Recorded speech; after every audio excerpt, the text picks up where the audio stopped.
Vamos a empezar con la grabación para que, para que puedan revisarlo en el YouTube y para que puedan los que se unen tarde también mirarlo. Qué bueno que estás, Bel, que también es primera vez, me dice. Jimenita, creo que ya has estado. Esta mañana estabas en el club. Vivi, ¿ya has estado, no? En alguna de las sesiones de la noche. Creo que sí. Y a Cultur, no Sí, me acuerdo. sí, sí, ya estuve. Bien, bien, excelente. Bueno, para irles comentando, al principio, cuando han elegido este libro, me parece que todos esperaban una temática que diga, ok, tengo miedo a hablar en público y aquí voy a tener la respuesta. O tengo miedo a, no sé, cualquier otro miedo, tantos miedos que tenemos. Y no nos hemos fijado en esa parte del libro que decía en el título, que decía, ¿qué harías si no tuvieras miedo? Y abajito en letra pequeña, el valor de reinventarse profesionalmente. Borja ha sido un muchacho que como a los 21 años aproximadamente estaba en una crisis y no sabía qué hacer y de pronto empezó con el desarrollo personal. Borja habla mucho de lo que es el eneagrama, tiene un gran conocimiento y se ha desarrollado en todo este mundo, perdón la redundancia, del desarrollo personal. Tiene muy buenas ideas particulares también. El lenguaje del libro tiene un toque socialista, me parece, pero no con ánimo político, sino con una búsqueda de, entre comillas, justicia o de informar a la gente de que realmente está viviendo cosas que nosotros vivimos y no sabemos de dónde proviene y cuál es la historia de la economía, ¿no?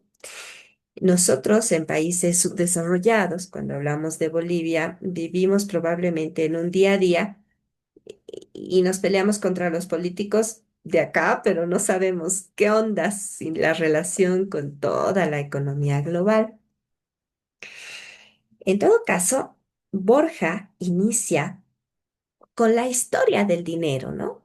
Cómo ha cambiado del trueque a lo que ha sido, qué sé yo, las monedas chinas, el lingote del oro. Hace un bonito resumen, pero toca el tema monetario.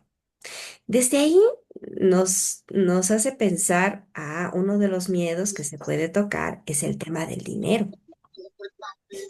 Y puede ser porque el dinero como que tiene relación con demasiadas cosas en nuestra vida. El dinero nos toca a la familia, el dinero toca la salud, el dinero toca la diversión, etcétera, etcétera. Y en esta introducción que nos hace Borja, nos comenta también todo lo que se trata de la creación de la banca, de cómo se ha salido del patrón oro para pasar al patrón deuda y cómo hemos ido siendo víctimas, entre comillas, del sistema educativo una vez que ha finalizado la era industrial. Hemos tenido sesiones en las cuales nos hemos tocado el pecho y hemos dicho, realmente les estamos haciendo daño a nuestros niños porque los estamos condicionando, porque así también nos hemos criado. Posteriormente, hemos visto temas como la adolescencia de los 40 años, porque a los 40 años uno va teniendo un cambio de pensamiento y muchas veces a esa edad se pregunta, ¿qué estoy haciendo? ¿Estoy haciendo lo que quiero hacer? Y empieza a tener conflictos. E imagino que Borja toca eso porque precisamente busca el tema de la reinvención profesional. Cuando hablamos de una reinvención profesional, muchos ni siquiera nos los hemos planteado. Muchos hemos elegido una profesión porque la mamá nos dijo, el papá nos dijo, o no, era porque nos iba a dar plata. Y sencillamente si ha habido un sueño de jóvenes y de adolescentes, lo hemos dejado de lado, nos hemos olvidado. ¿Por qué no iba a dar plata? Y antes, más antes, éramos más obedientes. Y se han creado otras generaciones. Cuando nos habla de la generación de la crisis de los 40 años, también nos habla que ahora hay una generación de ninis, porque los padres se sienten tan culpables de abandonar a los hijos que hay muchos jóvenes, adolescentes de 30 o 35, que ni estudian ni trabajan. Entonces va tocando todos esos puntos relacionados al dinero, para luego pasar a lo que era la empresa inconsciente.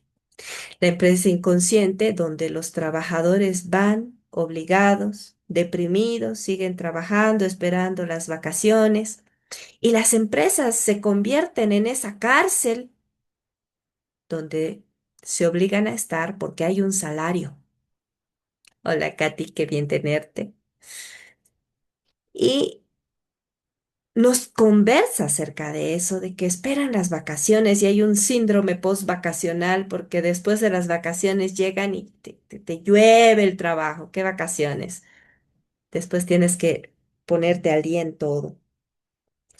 También nos ha hablado posteriormente en una segunda parte de una cultura orientada al cambio. En resumen, la primera parte nos habla de la cultura del tener, que nosotros hemos sido criados, hipnotizados con el tema del dinero, de que si no tienes, no eres. En la segunda parte nos está hablando de la cultura orientada al cambio, donde nos habla de nuestro miedo a la libertad. Hemos sido tan acostumbrados a estar pendientes del dinero, gastar el dinero, y si no tienes el dinero no eres nadie, que cuando en alguna oportunidad te pones a pensar, ¿qué tal si tengo mi propia empresa, mi emprendimiento? Te tienes que hacer cargo de todo. Te tienes que bancar las crisis económicas, las quejas de los empleados. Muchas veces el emprendedor resulta sin ganancia y le sigue metiendo y le sigue metiendo y le sigue metiendo. Entonces, nos ha hablado también de la destrucción creativa por miedo, ¿no? Porque dice, en algún momento tienes tanto miedo a equivocarte que prefieres seguir reglas y ya no eres innovador y ya no eres creativo y ya no, ni siquiera levantas la mano para opinar.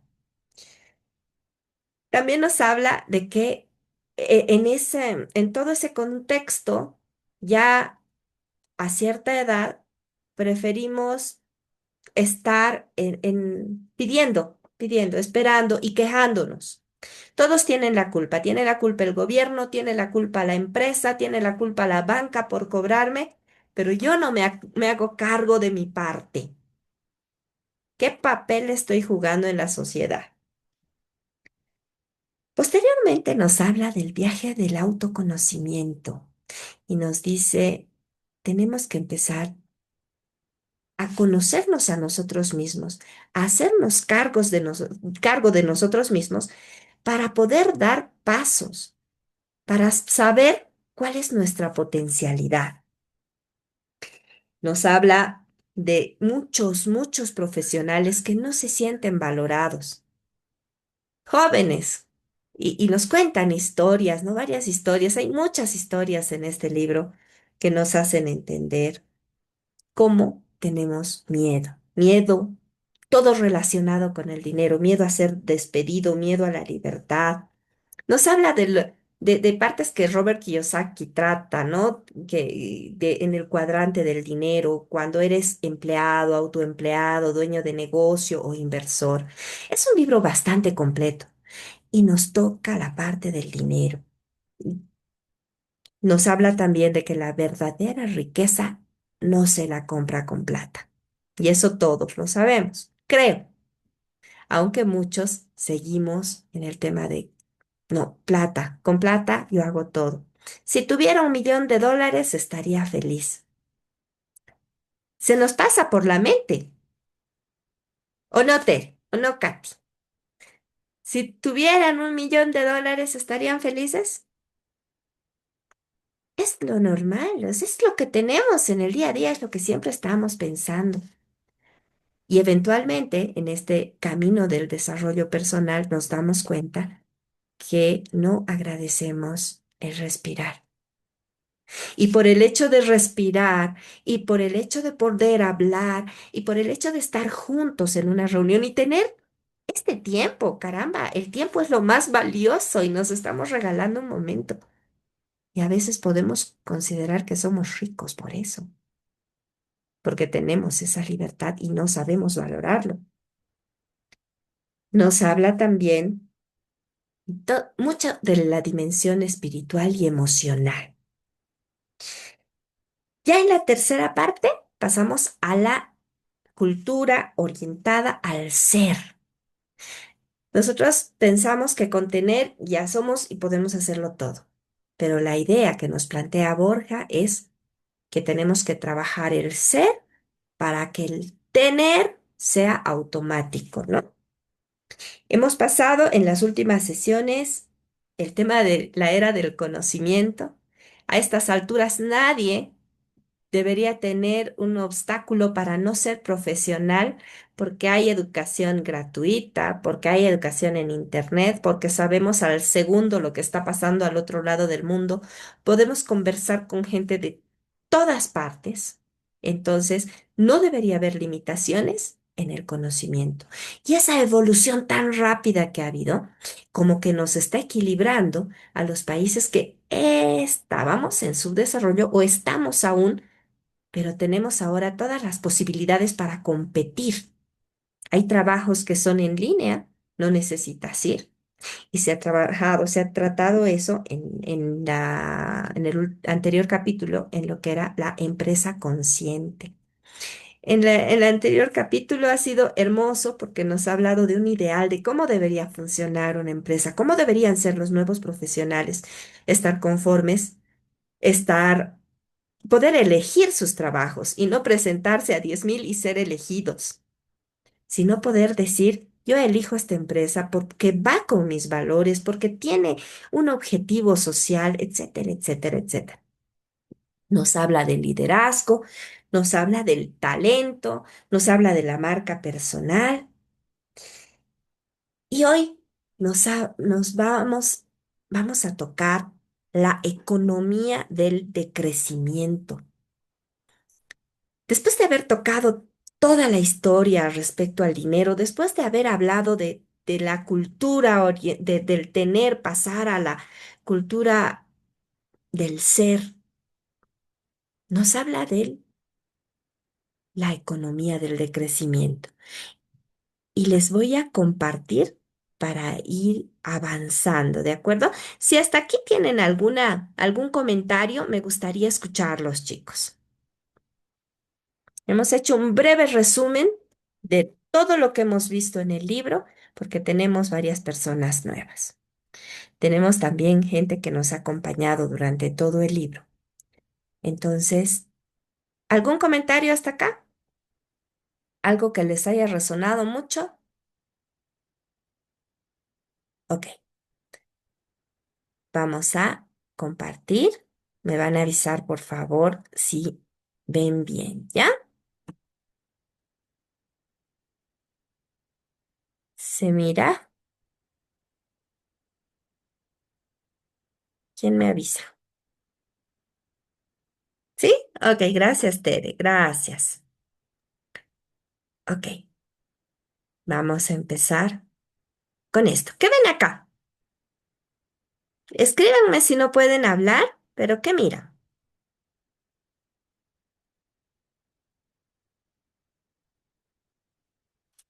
Voy a leer, tengo una respuesta. Moais. Sí, tú sí sabes, si me vas a corregir, porque yo no me sé los nombres así. Para mí, estatuas también les diría estatuas, sí. Monolitos también les diría. ¿Ellos están? Sí, Silvi. Son de la Patagonia, correcto, de la isla de Pascua, de Chile.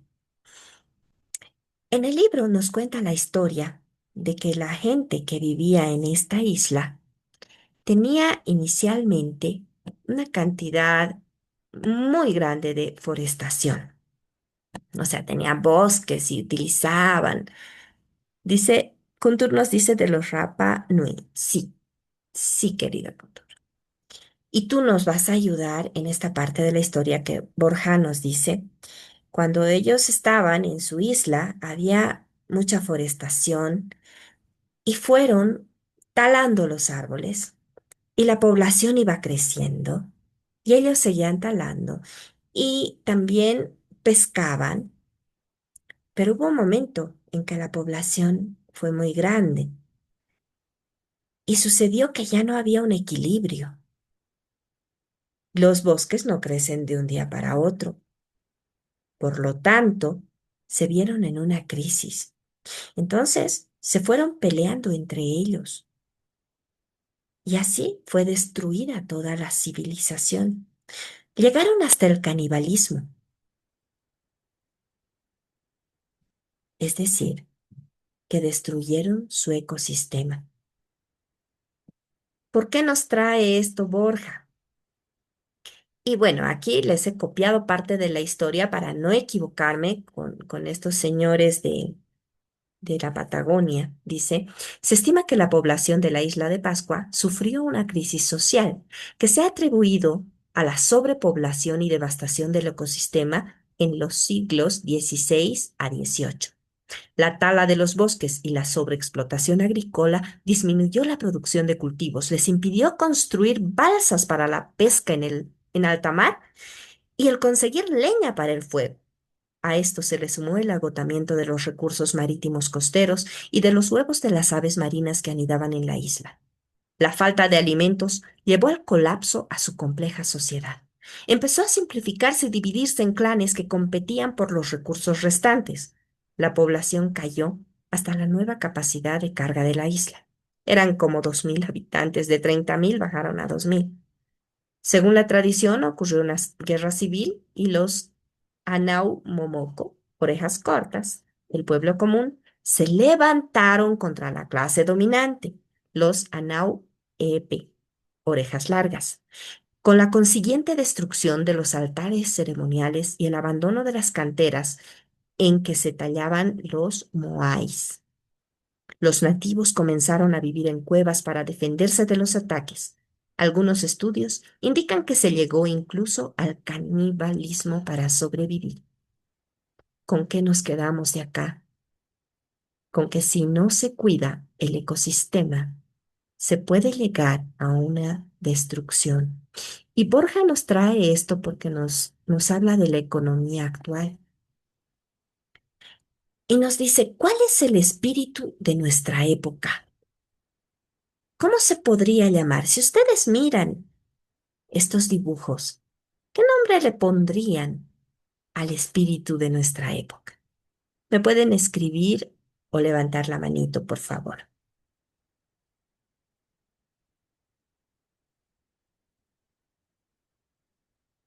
¿No? ¿No hay ideas? Katy. Mm. Lo que ahí a mí me resalta es el consumismo que existe Sí, actualmente. sí, Katy querida. Correcto. Maribel, consumismo. Correcto. Borja le llama que el espíritu de nuestra época es, voy a leer antes de decir, hay alguien más que me ha comentado algo. Dos personas, a ver. Globalización, consumismo, insensibilidad, consumo, tecnología, nos dice Tere, sí.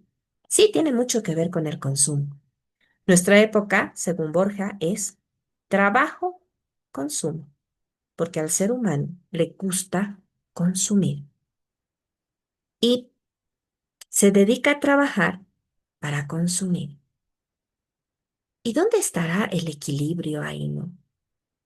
Ese equilibrio del ecosistema que tendríamos que tener. ¿Qué hará falta para ese ecosistema? Y Borja nos ha hablado del tema espiritual y emocional y nos ha dicho que la riqueza no solo es dinero.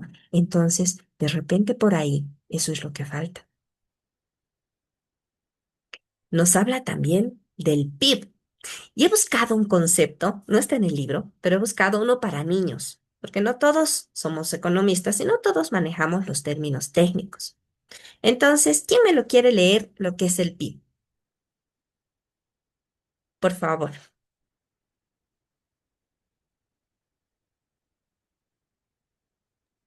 Yo, Susana, Por favor, gracias, Tere.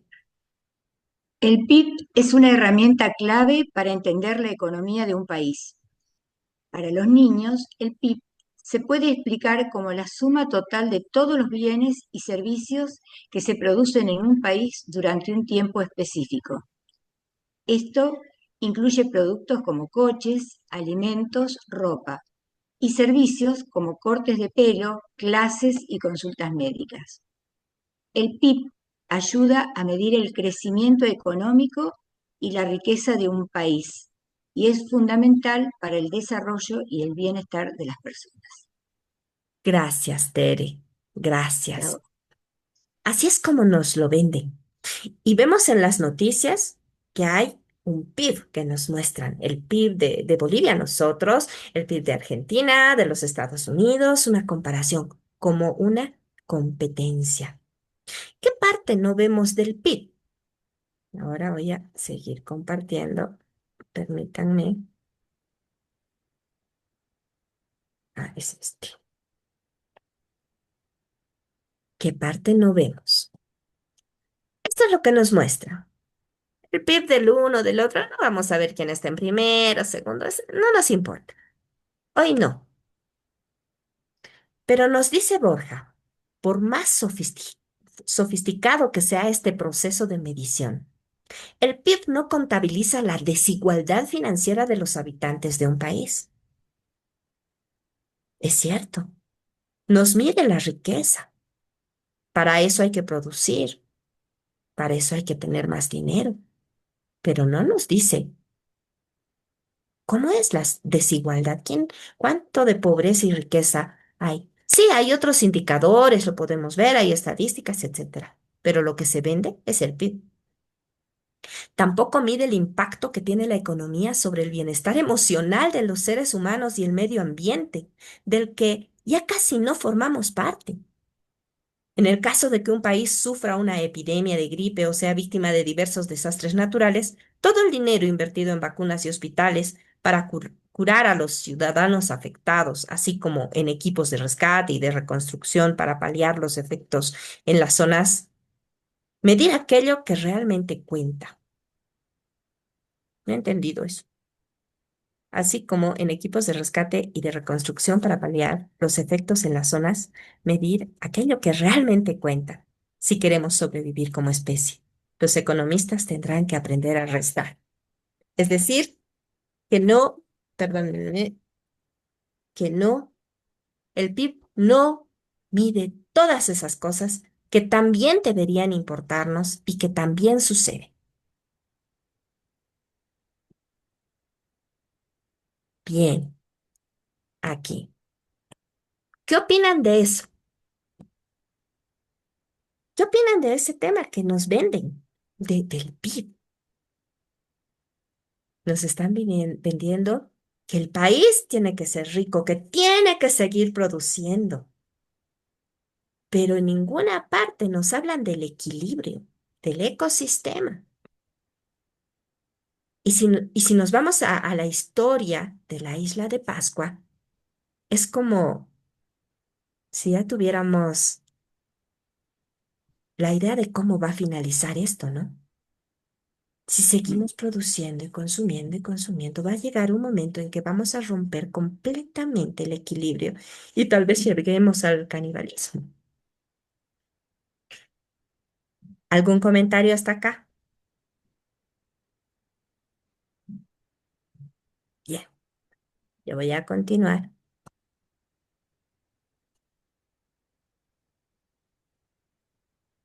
Ok, tengo un comentario.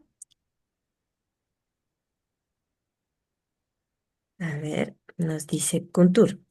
Para mí es una justificación para explotar los recursos naturales y perpetuar la violación de derechos hacia nuestra madre tierra. Sí, querido Contur, a eso quiere llegar Borja. Nos habla también del patrón oro, que, como les había comentado en la primera parte del libro, nos ha hablado de cómo hemos pasado del trueque al lingote de oro y luego se han creado los billetes. Y antes los billetes eran respaldados por oro. Hasta que llegó, y aquí se los he puesto, le pueden sacar fotos, lo pueden ver con más calma en la grabación. Después de la Primera Guerra, decidieron que ya no podían respaldarlo por el oro, entonces lo respaldaron con el dólar. Estados Unidos tenía esa responsabilidad, pero Estados Unidos tenía que haber respaldado con oro y en un momento dado ya no pudo. Y entonces, de facto, Nixon agarró, sacó un decreto y dijo, ya no con oro. Vamos a respaldar el dinero, la moneda, el papel moneda, solamente por la estabilidad del país, por la confiabilidad y ahora tenemos el dinero fiat. O sea, confiamos en que ese dinero tenga respaldo. Y con que se respalda uno de los elementos es el PIB. Pero nosotros no sabemos realmente si ese valor calculado es real, cómo emitirán la plata, etcétera, etcétera. O sea, son temas que nosotros, ciudadanos de a pie, no conocemos. Teresa nos dice, son estadísticas, no son reales. Conozco el caso de Chile y habrá otros ejemplos, inclusive de mi país. Así es, te creo y creo que son secretos a voces, Teresa querida. Nosotros tenemos fe en un papel. Le damos poder a un papel. Y también nos habla de lo que es el patrón deuda. Y si quieren lo revisan en la primera parte del libro. Nos dice, una vez que se ha empezado a crear el papel moneda, se han creado los bancos. Y los bancos han llegado a guardar el dinero de la gente y a la vez a prestarlo. Y en su lógica decían, no va a haber un momento en que toda la gente venga a recoger su dinero. Entonces hacen una proporcionalidad que me voy a inventar, no me acuerdo bien el dato, digamos que si tengo el 100% de los ahorros de la gente, yo voy a guardar solamente el 10% y el resto lo voy a prestar. Y si hay más necesidad de préstamo, entonces emito papel moneda, guardando un 10% por si acaso alguien venga a recoger su dinero. Y se crea el patrón deuda. ¿Qué pasa? Que los países grandes, que probablemente Estados Unidos, emiten dinero y prestan dinero al resto de los países. Estamos muchos, muy endeudados. Pero esa plata ni está respaldada ni con nada, con ninguna economía. Solamente la crean para mantenernos endeudados. Son deudas que no se podrían pagar en la vida, en muchas vidas. Y los ciudadanos estamos debiendo como parte de un país que somos. Eso es lo que nos dice Borja y cada uno podrá indagar un poco más acerca del tema si lo desea. Luego nos habla de la economía versus la ecología. ¿Alguien que me quiera ayudar a leer esta parte, por favor?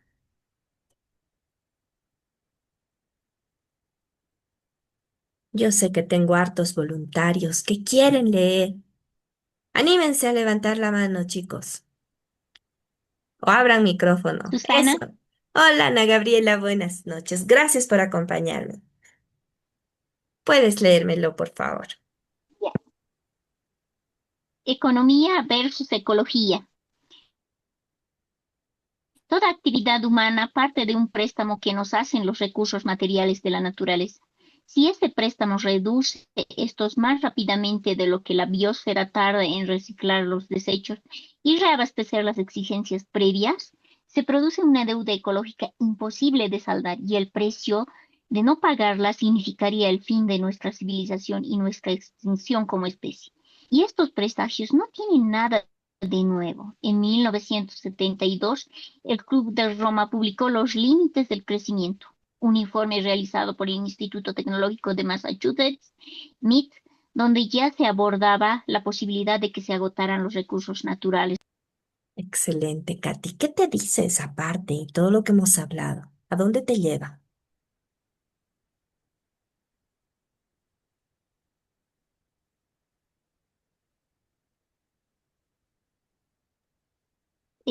Bueno, yo como resumen diría que estamos mal organizados, ¿no? Eh, que no estamos haciendo un buen equilibrio y que realmente eh, los recursos que nos da la naturaleza se nos va a acabar en un momento y bueno, no va a haber cómo recuperarlos y podemos llegar, como hace rato estábamos conversando, al canibalismo, a exterminar nosotros mismos por haber provocado este desorden, ¿no? Gracias, Katy.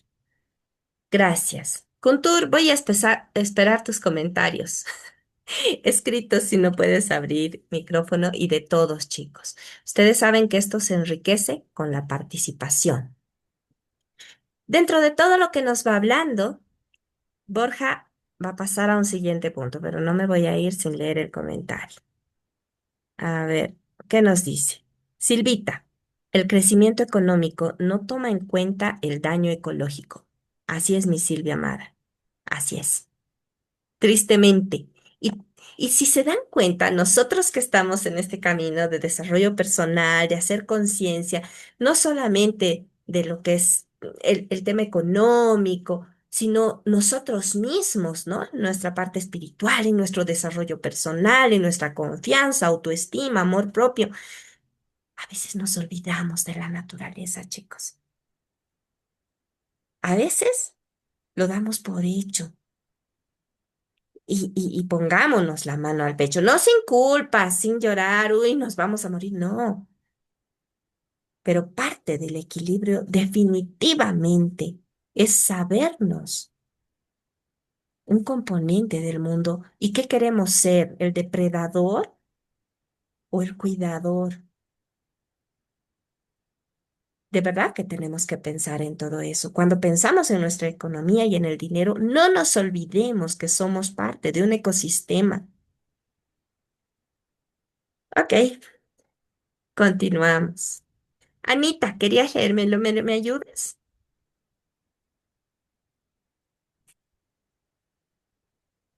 ¿Estás ahí, Anita? Sí, Tengo. aquí estoy. Ok. Aquí estoy. Bueno, dice, ¿no? Un mundo sin petróleo. Del mismo modo que necesitamos muchos años para pasar de la madera al carbón y de este al petróleo, necesitaremos muchos años más para transitar hacia una nueva fuente de energía. Y al igual que ocurrió en otros momentos de la historia, el agotamiento del petróleo generará la necesidad de agudizar nuestro ingenio para encontrar nuevas soluciones y alternativas. Así, uno de los grandes interrogantes contemporáneos se esconde tras la pregunta, ¿no? ¿Qué reemplazará al petróleo barato? Nuestra supervivencia como especie depende enteramente de que encontremos la respuesta. Sí, El, ¿no? Ahí prover- está bien. el proverbio también léelo, corazón. Sí. Ah, ya. Dice, ¿no? Mi padre montaba en camello. Yo conduzco un coche. Mi hijo vuela en avión. Mi nieto montará en camello. Oh, Es un proverbio interesante. saudí. Les voy a leer el comentario de Puntur. Es una sobreexplotación de recursos sin tener respeto hacia los tiempos de regeneración de la madre tierra. Se sobreexplota todo hoy, sin dejar reservas para mañana. Y todos somos, en menor o mayor medida, responsables desde lo cotidiano. Gracias, Kuntur. Y eso también dice Borja.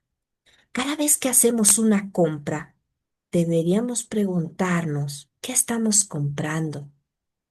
Porque en esta economía y en esta competencia de crecimiento de PIB y que tenemos unas deudas increíbles y que tenemos que seguir produciendo y que tenemos que continuar incentivando al consumismo, consumimos cualquier cosa. Podemos consumir algo que debería ser más barato, más caro, más dañino.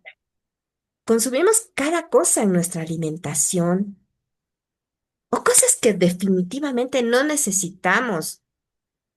Evidentemente podríamos mirarlo como, ay, si yo le compro a esta señora, le hago bien, va a rotar su economía, qué sé yo, pero también tenemos que ser un poco más profundos. Estamos incentivando a una industria, me voy a inventar, China, de un plástico que contamina, que se destruye en 400 años. Somos parte, somos responsables. Cuando nos habla de un mundo sin petróleo, Borja nos hace toda la historia, ¿no? Cuando han descubierto el crudo, después que antes del crudo estaba el carbón y antes del carbón estaba la madera y hemos tenido también una evolución y que sabiendo que en algún momento se va a acabar el petróleo, ya deberíamos estar pensando en cuál va a ser nuestra nueva fuente de energía, porque sin energía la producción no va a ser la misma de lo que fuera. Obviamente, Borja ha escrito este libro aproximadamente en el año 2012, si no me equivoco, 2013. Entonces, ya han pasado más de 10 años. Actualmente hablamos de litio, ¿no? Y de otras fuentes, qué sé yo. Pero el ser humano es creativo, pero no se está fijando de nuevo en el equilibrio y en el cuidado de la naturaleza. El desafío de la sostenibilidad. A ver, tengo un comentario acá, lo voy a leer. Dice Silvita, a tiempo de comprar algo, debemos ser conscientes de a quién estamos beneficiando y qué parte de la naturaleza estamos afectando. Sí, Silvita, realmente deberíamos hacer conciencia. Hoy lo estamos leyendo. De repente estamos reflexionando. La cosa es ponerlo en práctica. ¿Quién me ayuda en esta parte, por favor?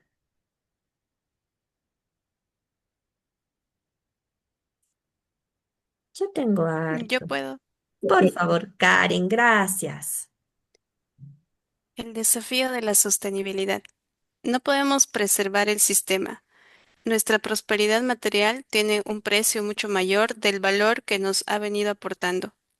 Estrés, vacío, infelicidad, depresión, paro, inflación, deuda, esclavitud, pobreza, hambre, guerra, saqueo, destrucción, contaminación, calentamiento global, efecto invernadero, desechos, desperdicios, basura. La Tierra alberga un parásito que está arrasando con todo, poniendo en peligro la vida del resto de ecosistemas.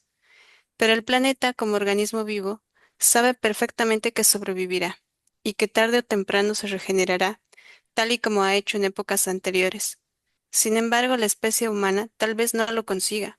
Muchos ya hablan de ecocidio. Al matar a la naturaleza, estamos provocando el suicidio en masa de la humanidad. Muchas gracias, Karen. ¿A dónde te lleva lo que has leído? A que la naturaleza es poderosa, de alguna manera se va a cumplir el ciclo natural y se van a volver a regenerar, ¿no? Pero el ser humano no. De hecho, es mucho más vulnerable y probablemente no nos damos cuenta de ese nivel de vulnerabilidad en comparación a lo que es la naturaleza y nos perjudicamos a nosotros mismos, ¿no? Así es. Muchísimas gracias, Karen. Gracias. Bien, la paradoja del decrecimiento. Una vez que nos ha hecho toda esa introducción y la reflexión, nos trae un concepto, la paradoja del decrecimiento. ¿Quién me ayuda? Ya yo, Ay, por favor, aquí estamos. Jimenita hermosa. ya. La paradoja del decrecimiento.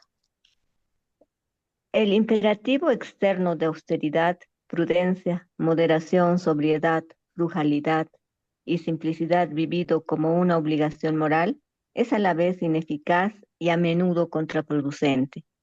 No se trata de condenar al consumo material, sino más bien de comprenderlo. Comprender que nos aleja del bienestar para dejarnos atrapados en el laberinto del bien tener. Así, el decrecimiento solo funcionará si lo acogemos de forma natural y voluntaria, comprendiendo que en realidad es la opción que más nos conviene desarrollar. Son tiempos para reflexionar acerca de nuestro actual estilo de vida materialista y cuestionar si verdaderamente nos acerca a la felicidad que tanto anhelamos. La paradoja del decrecimiento es que podemos vivir mejor consumiendo menos y debido al devenir de las cosas que han venido sucediendo a lo largo de la historia. Esa es precisamente la dirección a la que estamos abocados a dirigirnos. Sin decrecimiento no puede haber sostenibilidad y sin esta estamos condenados a presenciar el colapso de nuestra civilización. Ok, ¿a dónde te lleva, Jime? Bueno, te habla de que realmente somos eh, demasiado consumistas, ¿no? Y confundimos lo que es la felicidad, la prosperidad con el consumismo, ¿no? Siendo que, como dice ahí, tenemos que aprender a vivir con menos. Y en realidad en la naturaleza están las cosas eh, eh, mejor para nosotros, ¿no? Para nuestro, pero sin tanto consumismo, ¿no? Se puede hacer muchas cosas sin consumir tanto, pero eso nos meten a la mayoría mediante los medios, televisión, internet, te alientan al consumismo y hay países que son mucho más consumistas que nosotros, ¿no? Pero nosotros estamos cayendo en eso también, Ok, mal de muchos, consuelo de... de pocos, ¿no? Sí. ¿Qué estarías dispuesta a dejar de consumir? Sigamos en este momento, luego de la reflexión y de haber tomado conciencia de que estamos siendo muy consumistas. ¿Qué estarías dispuesta a dejar de consumir a partir de mañana? Pueden escribir todos. ¿Qué estarían dispuestos a dejar de comprar? ¿Qué no les hace falta y lo están comprando consecuentemente todos los días o todas las semanas? ¿Qué sería eso que estarían dispuestos a dejar de comprar que no necesitan?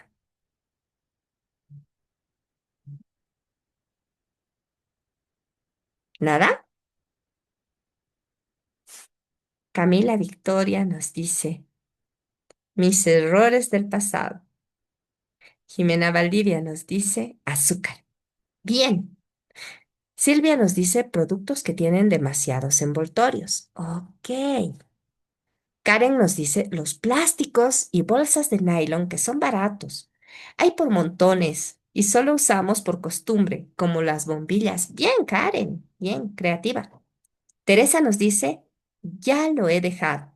Pañuelos descartables, gaseosas, ultraprocesados, etcétera, medicamentos. Miren qué importante. Ana Gabriela nos dice ropa. Es que cuando empezamos a hacer conciencia, ya no solamente lo hacemos por vernos guapas con una figura escultural, lo hacemos porque le hacemos bien a la naturaleza. Y además economizamos si consumimos menos azúcar, menos gaseosas. Contour nos dice, cualquier producto que tenga un empaque de biodegradación a largo plazo. Bien, interesante. Yo lo había puesto a mi hijo, cualquier producto que diga OMG, no lo vamos a comprar. ¿Qué dices, Katy? ¿Qué nos recomiendas? Ahí está, plásticos, productos con envolturas. Excelente. De eso se trata, chicos, de que cada libro nos haga bien, de que podamos aplicarlo en nosotros mismos. Y de eso se trata cuando estamos acá para reflexionar, porque a veces leemos y nuestra cabeza está en qué vamos a hacer más ratito. ¿Lo ve? ¿Algún comentario hasta acá? Me encantaría escucharlos. Eh, Susana, yo pienso Adelante. que se van internalizando las cosas. Por ejemplo, yo los pañuelos descartables es algo que no va conmigo, los tengo para limpiar los lentes, cosas así. Y hace poquito tengo una nieta de 3 años, saqué mi pañuelo de tela y ella sin vocabulario, sin hacer, sabe hablar, ¿no? Puede hablar, pero agarró cuando me vio con el pañuelo de tela los ojos grandotes porque es sumamente expresiva y sacó su pañuelito descartable, como diciendo, ¿qué haces vos con eso? Fue súper elocuente.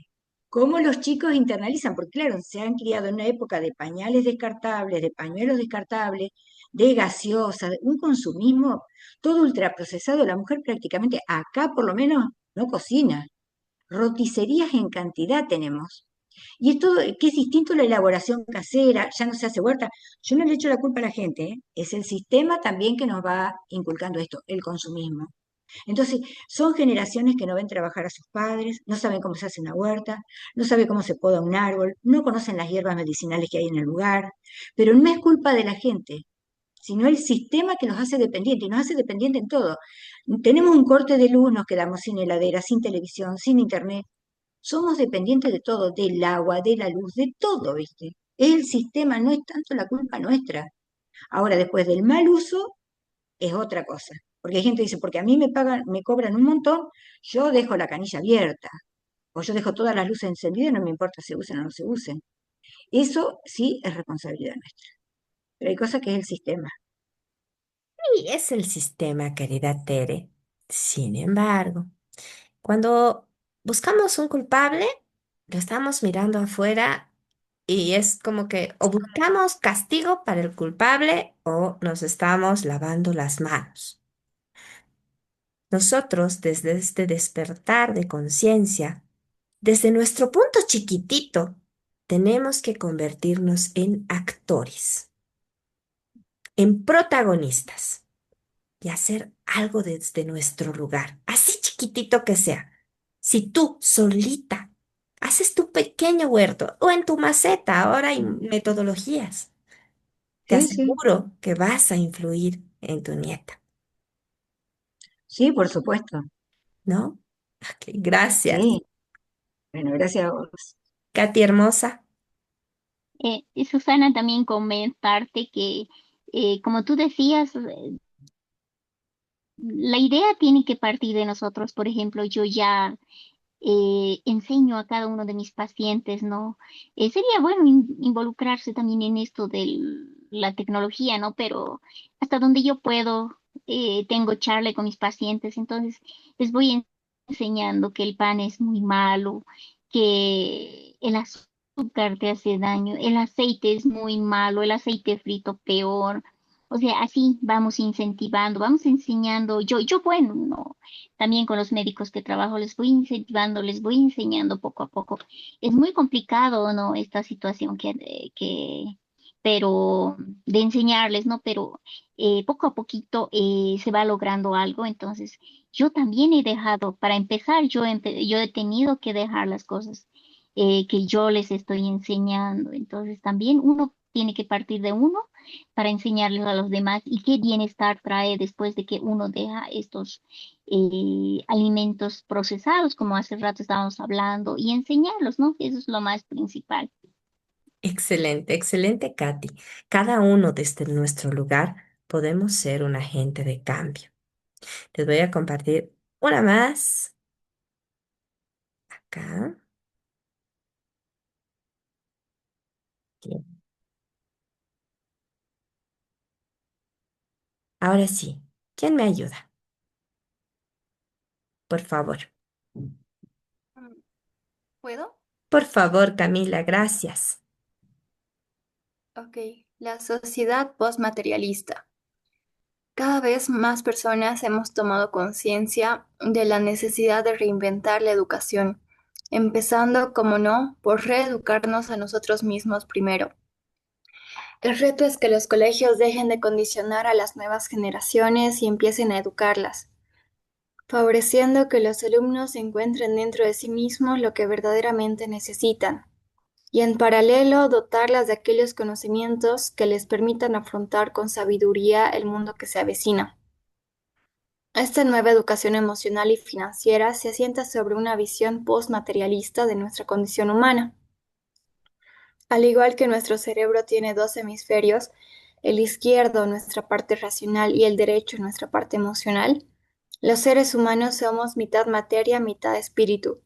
Lo cierto es que la realidad, así como todo lo que acontece en ella, está compuesta por una parte tangible, cuantitativa y física, que podemos percibir a través de nuestros cinco sentidos físicos, y otra parte intangible, cualitativa y espiritual, que solo podemos sentir por medio de nuestro sexto sentido, la intuición, o dicho poéticamente, nuestro corazón.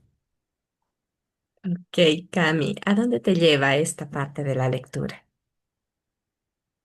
Pues que no es solo quedarse con la teoría, ¿no? O sea, no es solo ver qué es lo mejor, sino realmente, como se dice, ensuciarse las manos, o sea, hacerlo, porque eh, la verdad es que en la teoría, o sea, yo veo que en general, más que todo en este mundo del crecimiento personal, la mayoría de, digamos, las guías, ¿no? que se dan son se puede decir que estas son abusivas, porque si bien eh, sí hay que mejorar un montón de cosas, como hemos visto, en la práctica no es tan fácil.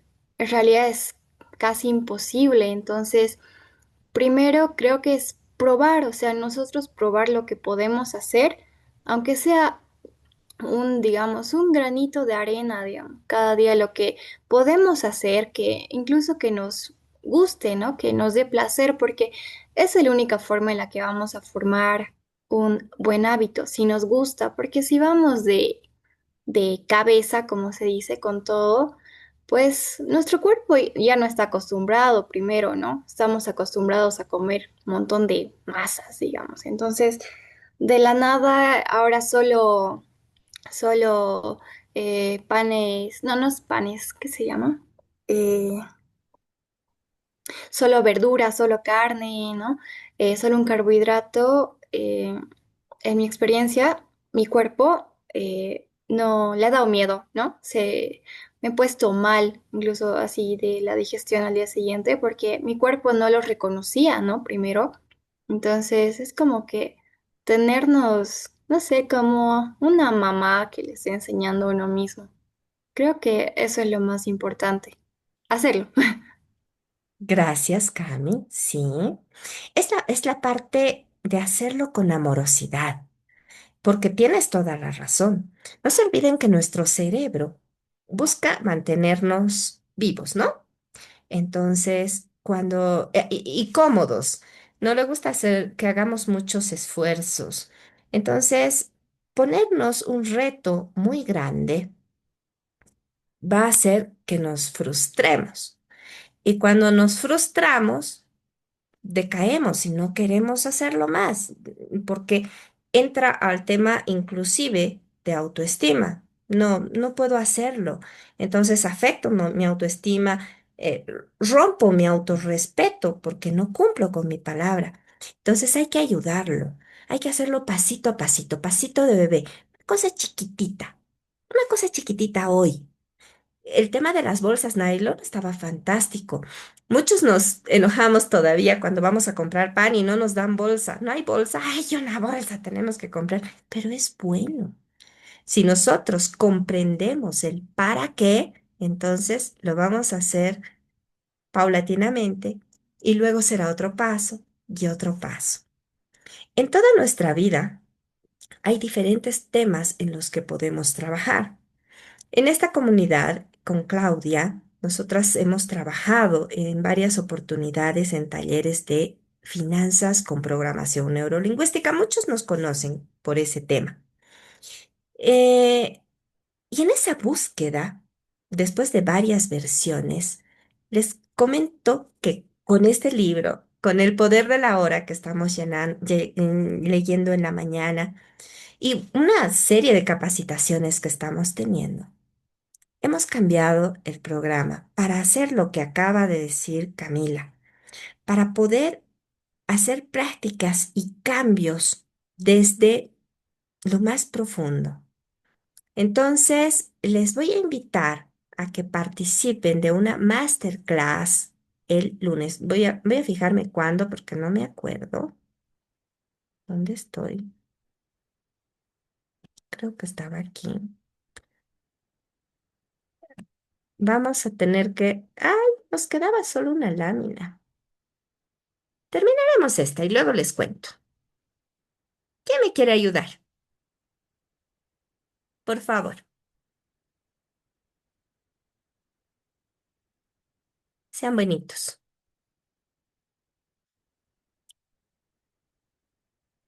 No se peleen, pero. Eso, Clau, gracias. Claudia Verástegui, ¿me ayudas? Sí, mm, a leer, ¿no? Hay que leer, Sí, sí. ya. Por más que la tendencia sea ridiculizar o rechazar lo diferente, lo alternativo y lo desconocido, es imposible detener el avance y el progreso de la sociedad. Como individuos y como empresas, podemos quedarnos estancados en lo viejo o abrir nuestra mente y explorar las innovaciones que trae consigo lo nuevo. Lo cierto es que cada vez más seres humanos están iniciando un proceso de cambio personal y reinvención profesional. Se estima que el 13.5% de los trabajadores y de las compañías en España, los primeros seguidores, ya se encuentran inmersos en un proceso de estas características, y todo apunta a que a lo largo de las próximas décadas se extenderá entre la mayoría precoz. Esto es el 34% de la población activa, tal y como está pasando en Estados Unidos. Así, cambiar de paradigma se ha convertido en el gran reto de todas aquellas personas y organizaciones que quieran sobrevivir, adaptarse y prosperar en la era del conocimiento emergente. Ok, ¿a dónde te lleva, Clau? em, que no podemos quedarnos, ¿no? En donde estamos, tenemos que avanzar, a pesar de que queramos, no sé, conservar algunas cosas, no podemos quedarnos en lo mismo, ¿no? Tenemos que avanzar, tenemos que explorar las innovaciones, como dice en el texto, ¿no? Y cambiar tal vez nuestra forma de pensar, pero también tratar de adaptar esas nuevas innovaciones a lo que puede ayudarnos a conservar lo que es importante, ¿no? Gracias, Clau. Así es. Acá nos habla también de este tema, dice, ¿no? Por más que la tendencia general sea ridiculizar o rechazar lo diferente. Yo creo que en este grupo todos estamos encaminados al tema de desarrollo personal, pero se van a chocar con muchas personas que les van a decir, ¿qué se están fumando? ¿Por qué son diferentes? Porque estamos en un proceso de despertar. Y sí, sí vamos a ser diferentes. Y eso no nos tiene que desalentar, porque tenemos seguridad de a dónde estamos yendo. Estamos en esa búsqueda del ser que somos, más allá de lo que tenemos. Y ahora sí les voy a compartir, porque estamos en hora. Bueno, estamos sacando una nueva versión de PNL aplicada a finanzas, pero esta vez se llama Reprograma tu mente, transforma tu economía. En los anteriores talleres, muchas personas pensaban que les vamos a dar la fórmula mágica para salir de sus problemas financieros, pero nosotras trabajamos mucho primero en el ser, en el tema ontológico, en esa reprogramación, muchas veces desde las heridas de la infancia. Antes de tener resultado, hay que trabajar en la mente. Les vamos a pasar la información en la comunidad, pero vamos a tener esta clase que es gratuita, es de preparación. Es el lunes, si no me equivoco, septiembre 2 a las 19 horas. Una clase que les va a presentar con qué herramientas vamos a trabajar y todos ustedes están invitados a participar para que sigamos en este camino. Hemos terminado el capítulo 8, nos falta el epílogo, que va a ser breve, entonces ya vayan anotando, tengo sugerencias de libros como El Príncipe de Nicolás Maquiavelo. Tengo Los secretos de la mente millonaria también. No me acuerdo, tengo anotado el otro, así que pongan en el grupo qué libros les gustaría leer. No se pierdan el siguiente club de lectura ni la masterclass, porque para la gente de la comunidad van a haber becas. ¿De acuerdo? Quisiera, por favor, algunas palabras de despedida. ¿Con qué se van? ¿Cómo se van de esta sesión? ¿Qué se llevan? Porque yo soy muy feliz de tenerlos, pero hablo y ustedes no me hablan. Jime, Los secretos de la mente millonaria. Ok, lo anoto. Adelante, Katy.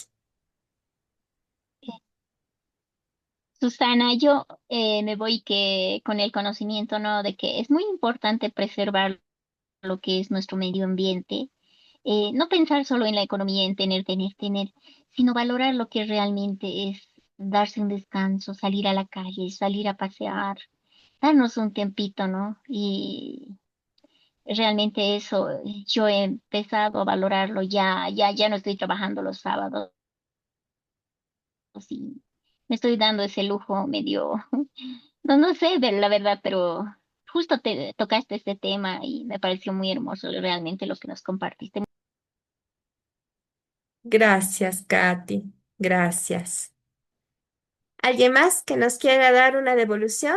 Teresita. Susana, el grupo, yo pienso que ha habido avances, está muy bueno todo lo de hoy, me gustó mucho, pero que ha habido grandes avances desde que se escribió el libro hasta este momento. Tenemos la inteligencia artificial, se habla de 37 profesiones que van a desaparecer.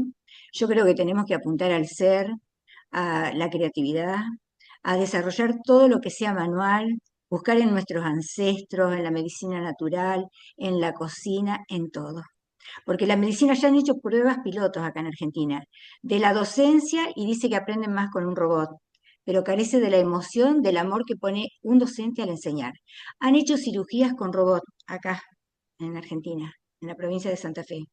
Y el médico solamente mira. Y abogacía, ya están las bibliotecas virtuales, que la gente es como que en alguna ocasión irá a acudir, pero, o sea, estamos en una época que realmente tenemos que volver al ser. Y hay mucha gente que está muy dormida y no le podés decir nada porque no te cree o te trata de loco. Es así. Estamos en una época muy difícil. Así que gracias por todo este trabajo que estás haciendo que me parece muy interesante. Gracias, mi Los Tere aportes de cada amada. uno. Gracias. Bienvenida. Ya tenemos gente de Perú, tenemos gente de Argentina, probablemente se van a unir de México, así que vamos creciendo, vamos creciendo. ¿Alguien más, chicos? Estamos a las 9:05 y nos vamos a convertir en calabazas. Am, bueno, yo quisiera decir que, bueno, me llevo el hecho de que tengo que crear hábitos dinámicos, como sería, o sea, hábitos flexibles, porque si bien es una, ¿qué es? Una meta grande, un objetivo grande el que tenemos que lograr, creo que justamente el problema es que no estamos usando nuestra basura o lo malo que hacemos como, como un abono, ¿no? Entonces, creo que estamos en una época más bien hermosa de la humanidad en la que podemos literalmente transformar o sea, lo malo en bueno, ¿no? Y pues sí, lamentablemente vamos a tener que equivocarnos, ¿no? Hacer muchas cosas malas en el camino, pero creo que lo que nos va a mantener y nos va a salvar es la intención de mejorar todo lo que, bueno, lo que nos ha tocado como humanos. Pero sí, primero hay que hacer la prueba con uno porque es más difícil, ¿no? Bueno, es más fácil criticar que uno hacer. O sea, que hay que aprender con amorosidad. Qué lindo, Cami, sí, hay que hacerlo. Para ser coherentes, tenemos que hacerlo nosotros primero. Si somos capaces, lo podemos transmitir. Muchísimas gracias, gente. Muchísimas gracias. Estoy feliz de tenerlos. Nos vemos el lunes 2. Nos vemos el miércoles, los que se unen a las 5 de la mañana, a las 8 de la noche, el lunes 5 de la mañana también nos vemos. Los abrazo con mucho cariño. Nos vemos. Háganme corazones, pues háganme eso, eso. Mabelita, Camilita, gracias, gracias, Kuntur, Gracias, Susana. gracias. Gracias, Gracias. chicos. Nos vemos, chao. La Chao. grabación se sube a YouTube. Bye. Bye, bye.